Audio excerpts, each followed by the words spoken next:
Manipur dagi ama yaona Assam da Assam Police na hatkhiba kuki lalhouba ahum meechamni haina ITLF na claim taorakli. Assam Police na hatkhiba lalhouba ahum lalu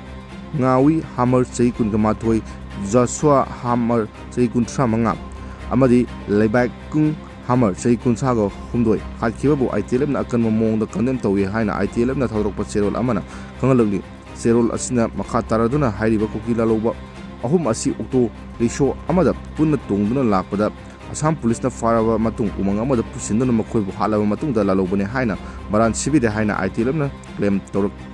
taorakli. Doina mihar asigi matang da state lenga na tigapio amadi Human Rights Commission na su mihar asigi matang do miyeng sangduna asum oil fangalo haina serol aduna falle.